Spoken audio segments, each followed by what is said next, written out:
continuing with our parade of our favorite financial advisors. I think we've covered almost all of them. I think we're missing one. We have John Meyer, and today he'll be speaking. He said he is a friend of Young Life here in Redmond. And their mission is to introduce adolescents to Jesus Christ and help them grow in their faith. And as a sophomore in high school, I was actually kidnapped by Young Life. This old mail truck showed up after dark and loaded up my brother and I and a bunch of other kids that grew up the Mackenzie and yarded us into town to Young Life. And it's just a great program. So I give you John. Yeah. Thank you. Appreciate it. Thanks for having me. Again, my name is John Meyer. I do work for Edward Jones here in town as well, and been here since 2011. And prior to working for Edward Jones, I was actually full-time with Young Life. I was not very good at raising money, and so I went to managing money as an alternative. So been with Edward Jones since 2011, but prior to that, I was on staff full-time with Young Life from about 2004 until 2008, and really enjoyed my time with that. My introduction to Young Life, a guy named Tyson Wise showed up at my high school during lunch, and he would open the gym during lunch and let us play basketball. He'd be the adult supervisor, and he showed up at my school, and we started to build a relationship. He eventually invited me out to a bonfire, and he let me throw gasoline. I singed all the hairs. I singed all my eyebrows by throwing gasoline on a bonfire. And, you know, I was kind of hooked at that point. Pretty exciting introduction. But if you think about Young Life, you can really remember it by 5 C's. We break down into 5 C's, and I'll kind of talk about it just in the context of my story, and I'll reiterate some in the video I'm going to show. But the first was contact work. Tyson Wise was my Young Life leader, and he showed up at the high school and engaged with me on a personal level. He didn't expect me to come show up to some event he was putting on. He showed up, and he started building a relationship by doing contact work. That's what we call contact work. It's where a leader shows up at the school and builds relationships with kids where they're at. And that's pretty scary as an adult when you go to a high school and you show up as this adult stranger and just start being on the campus of a high school or middle school as an adult. But part of it's just that process of being seen, and then eventually get a relationship. I did a lot of coaching just to get to know kids, and contact work was a big piece. And then we do a thing called club. And club is a weekly opportunity. We don't ever we try to never meet in a church. Young Life's heart is to meet and introduce kids to Jesus where they're not being reached. We try to go where kids are who are not necessarily going to show up at a church and introduce them to what Jesus is like. And it's in our statement of faith that regardless of what a kid's decision is about Jesus, that we're going to love them where they're at. And so a lot of mentors, a lot of kids. In fact, Monday, St. Patty's, I was at Initiative Brewing. I ran into one of my old Young Life kids, and he was quite a few heavier pounds than he was when he was a high school student, but he has kids, and he immediately remembered me and said, thanks for what you did in Young Life. It was a big impact. And, you know, regardless of what he believes, I don't know, but a lot of what we do in Young Life is just planting seeds and introducing kids. So a lot of that is through club. Club, we do a lot of fun games. We do some crazy things. You talked about watermelons. We might smash watermelons. When I was a volunteer leader here in Redmond, I offered to eat a 6-inch live goldfish if we got over 100 kids at club. Fortunately, they had 99, and I didn't have to eat it. But you do crazy things like that kids would talk about at school. We sing a lot of songs, secular songs they might know, so some Justin Bieber songs or some Taylor Swift songs. But then we also incorporate songs about Jesus or about Christ into that as well, and get used to kids singing in front of it. That breaks down walls. So we do a lot of things during club to really target kids who maybe aren't reached by a local church, introduce them in a way that they are going to be reached. So the talks are going to be very much foundational. A lot of them talk about what Jesus is like, because the way we know what God is like is by looking at the life of Jesus. So a lot of the talks we do during club are around that. So that was my experience. When I threw Bonfire, we'd had a little club afterwards, and that was my first club. And then through that semester, I got invited to Young Life Camp. So the next C is camp. Who here has heard of Washington Family Ranch? Anybody been up there? Who remembers the Rajneesh? I was there when they were there. When they were there? Okay. different kind of cult we get likened to. But Young Life, you know, the folks, the Washington family who actually bought that property really wanted to see it be used for recreation and kids, and they couldn't get the permits to necessarily turn it into a resort or do what they wanted to do, but they heard about this mission of Young Life, and since they bought that property for $1 million and donated it, they've given over $78 million to Young Life and to that property for the development of it. And if you haven't been up there, you're welcome to set up a time to go tour it. They have actually built 2 camps, one for middle school, one for high school. One virtually has a water park at it. And all that camp is set up to do is when they show up, they have no phones because there's no service. So we take phones for the week. They have no distractions. They're there with that leader who engaged with them throughout that semester, is the one with them, walking through conversations. And it's an opportunity to be away from distractions, away from you know, whatever influence they might have at home, and a chance to just engage on a real level. And so everything at camp is set up for them to hear the gospel in a way that they can hear and respond to. And like I said, regardless of what response they make, we're going to love them where they're at. And then the next thing is called Campaigners. Campaigners is more like, if you might call it, discipleship. It's a chance to get together and go deeper on what and who Christ is like. And so Campaigners is the next level of what Young Life does. The kids who have maybe made a decision at camp or through the year, that's a chance for them to go deeper and learn more. And then all that is kind of over Christ. And so the 5 C's, contact work, club, camp, campaigners, and Christ. So they're going to kind of summarize in a short video. They do it way better than I do. This video really targets a lot of leaders that are college age. So you might hear them talk about driving to the school and intermixing it within their class. That obviously does not happen in Redmond. We have some students at COCC, but a lot of the leaders we have here in Redmond are parents of kids. You know, they're parents who are wanting to see this go on with their kids, and so they're, right now we're doing middle school stuff, so we don't actually have a high school club going on right now, but we are targeting middle school kids, which is spelled WYLD. Wildlife is our middle school program. And there's some leaders who are doing contact work kids right now and doing little club activities. We're not doing a formal club quite yet, and then we're hoping to take some kids to camp next summer from that. So that's kind of what's going on lately. We've had, like I said, when I was volunteer area director here and we had 100 kids coming or near 100 kids coming to club, we had a lot more going on, but I was a volunteer area director then, and I now have 4 kids, 6 and under, and so that's why I'm a friend of Young Life right now. So let me show this quick video, just to give a quick synopsis. There's this common conversation that happens between kids and their parents. It's September, the leaves are falling, and every kid in the universe is excited about one thing: Friday night football. The teenager finishes dinner at home and is already halfway out the door when he turns around and shouts, "Mom, I'm going to my Young Life leader's house after the game." Not so fast, mister. Explaining Young Life isn't easy. The only thing harder than explaining Young Life is explaining Young Life to worried parents. How worried? Kitchen table conversation worried. The hardest part to explain for the kid isn't the Young Life events or the Young Life camps. It's the relationship with these guys. Who are these people, and why do they spend all their time with high schoolers and middle schoolers? What's a Young Life leader? It's Monday. The leader is supposed to get up at 5:45 a.m. They end up getting up at 5:54, so no time to shower.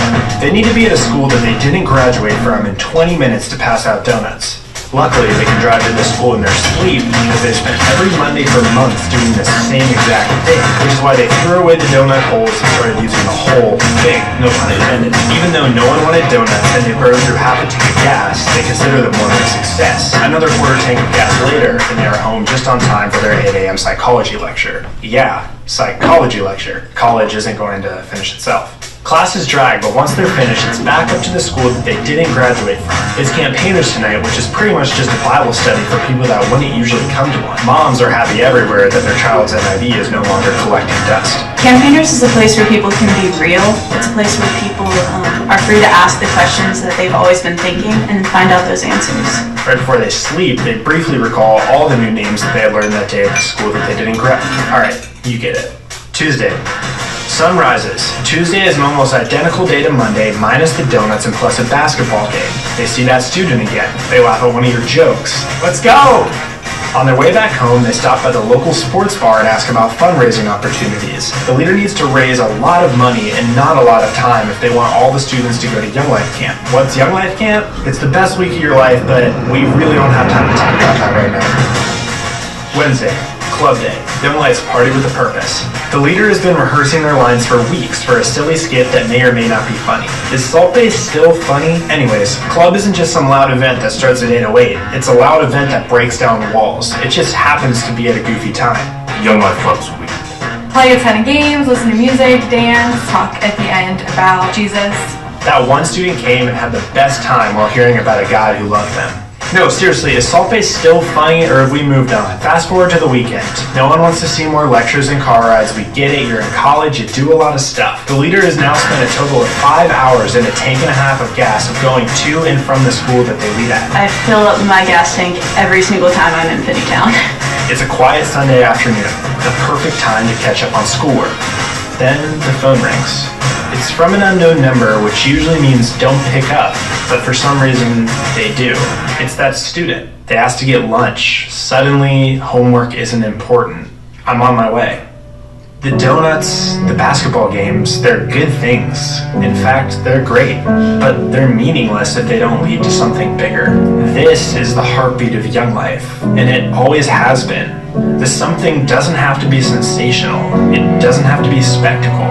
It doesn't have to be club, campaigners, or even Young Life Camp. The walls are already down, the teenager is already won, and the stage is already set for something. It's this. To introduce teenagers to Jesus Christ and help them grow in their faith. It looks like this. It's not just because they care, but it's because they've been transformed by God's love and feel compelled to share that in the best way they know how.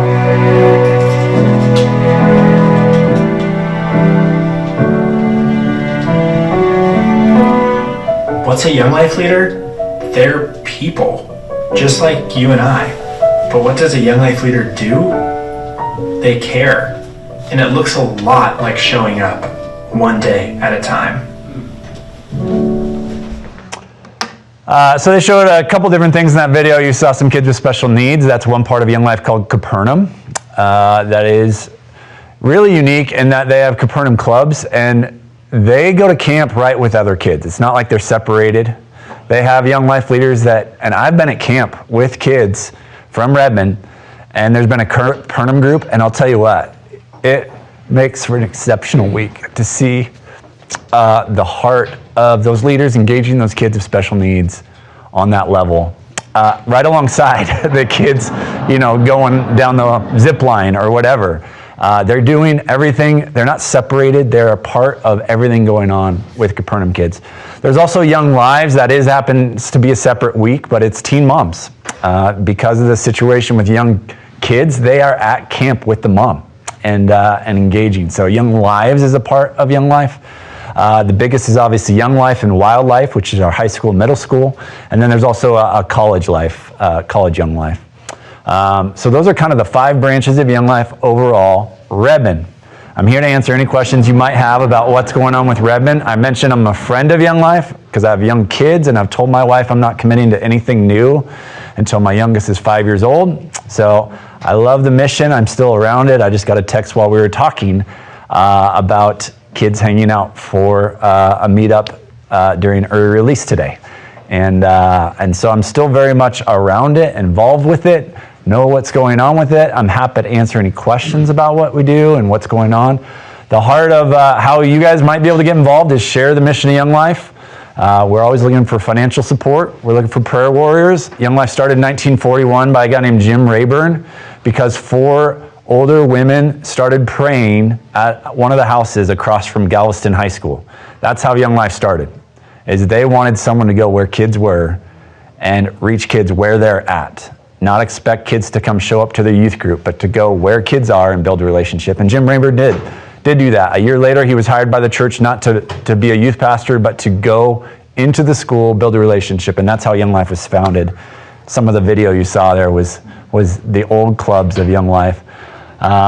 And then camps, we do have like 30 across the U.S. and one in Canada that's close to my heart. Malibu is on the Jervis Inlet in BC. It's one of the most beautiful places in the world. It's called Malibu Club. Used to be, it was called that because it was a resort for movie stars in the 50s, and then Young Life got ownership of it in the 70s, and it's still called Malibu because the movie stars back there named it that. So. But that's one of the properties we get to take kids to. And so that's the camping side of it, which we call property staff. And then most of the actual Young Life that goes on is what we call field staff, or people who are actually volunteering in the local community, which, like I said, right now is all volunteer-led right now. There is staff people in Bend, there's staff people in Sister, staff people in Madras and Prineville, but we've just always struggled with Redmond at keeping a staff person on. So I don't know why that is, but happy to answer any questions anyone has. Yeah.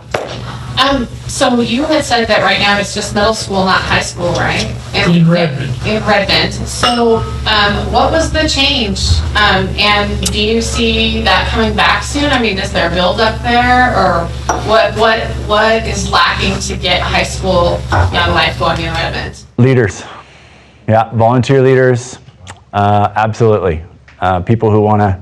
It's a lot of effort to go build relationships with kids in the school. So middle school is easier because so much of interaction is parents. Kids rely on a parent to drive them, right? So they can go pick up their kids' friends and bring them to a club or a hangout. Most high school kids will only show up because a leader is starting to do contact with them and building. And we're in a community where we don't necessarily have college students that have a bunch of extra time. You know, there are people like me that are parenting and trying to do life with young kids or life with their kids, and just having the time to volunteer. It takes a big commitment. So. One follow-up question. So if we were going to pray for something for Young Life, would that be it? Then there would be leaders. Yeah, I would say leaders. You know, a staff person to me, I think Redmond, I was a volunteer area director here from 2011 to 2016. So I know it can be done as a volunteer run area and be really successful. It's great when you have the resource of a staff person, but honestly, probably half of their time is spent trying to fundraise. And so when you have a volunteer area, it can go really well too. But it just takes a heart for people who want to engage kids where they're at. So, you know, and obviously with Opportunity Foundation, we could do stuff with Capernaum here. I mean, there's a lot of opportunities that are available to Young Life here if we want to develop them, but it just takes a heart of people who want to engage that. Yeah. Any funding from local churches, John? I don't know that we do right now. We have in the past. They see Young Life as complimentary, or like kind of like you're stealing youth group time? Yeah. So there's a group of youth pastors that used to meet for years and years and years. We meet, and honestly, I couldn't tell you really any youth pastors at this point. I know a lot have left. So I don't think they're even meeting anymore. But I think I did break down a lot of barriers. I think they did view Young Life as a competition to their kids. My heart is if we have a bunch of youth group kids showing up to Young Life, then we're not reaching the right types of kids. We're not going where the right types of kids are at, in my opinion, for Young Life. It's meant to be a parachurch. We're not affiliated with any church. We just want to introduce kids to who Jesus is. And like I said, regardless of what decision they make, we're going to just be mentors and love on kids where they're at. So. Hopefully we're not competition. I think a lot of those youth pastors I used to meet with the Redmond Ministerial Association, and just to try and bring light to what Young Life does, and not as a competition to what they do, but a complement. The heart, I think Young Life gets a bad rap about plugging kids into the local church, but if a leader has a relationship in a local church, as we want all of them to, then those kids are likely to get plugged into that local church. So if you have a local church that your youth group's struggling, tell them to go and start meeting kids, and then I'm sure, you know, through that relationship, you'll probably see kids start to show up at the church. So, Yeah. What's the tuition for a student to go to camp? Yeah, middle school is usually a shorter camp. It's a 5-day week usually, and so that's usually around $500 to $600, and then I think a high school camp's closer to $800. Transportation costs for us are pretty minimal if we're going to Washington Family Ranch because it's close, and usually can use some volunteers to get kids up there for the week and then just drive home. Like when I took kids to Malibu, it's 11 hours transportation each way to get there. It's about a 6-hour drive to get across the border, and then you're taking a 3-hour ferry. Everyone at camp gets on one ferry for Malibu, and it goes 3 hours up to Jervis Inlet by boat. The only way to get in is by water taxi, seaplane, or this ferry once a week. So it's a pretty cool, unique place for that.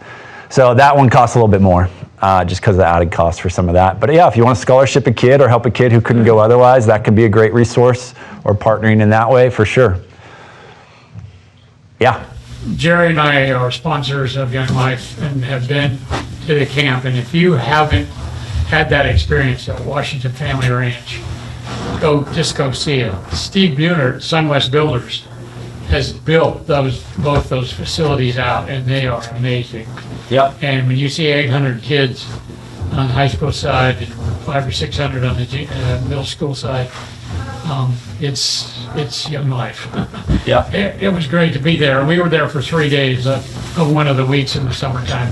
Yeah, they do what's called an adult guest program, where you get to be a fly on the wall for camp, and that's what Dan got to do. So if you wanted that opportunity, but even if you wanted to call them off season and schedule a time just to go do a tour, they'd be more than happy to bring you in and just see the difference that it's been. I mean, I could tell you countless stories since the Rajneesh were there, some of the cool things that have happened up there.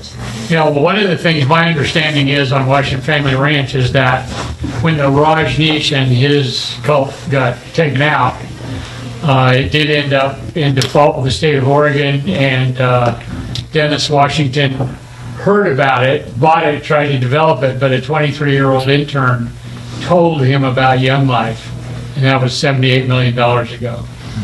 Yeah, and I don't even know the exact number today. I know he's been by far the largest benefactor for the property as far as his He giving. and his wife, apparently, she's very motivated. Yeah. Yeah. All right. Thank you. Appreciate it. Present for you. Thank you. Oh, And Barb has to take a somebody picture. that's as tall as Ron. I know, this is like really weird. All right, you have to get this.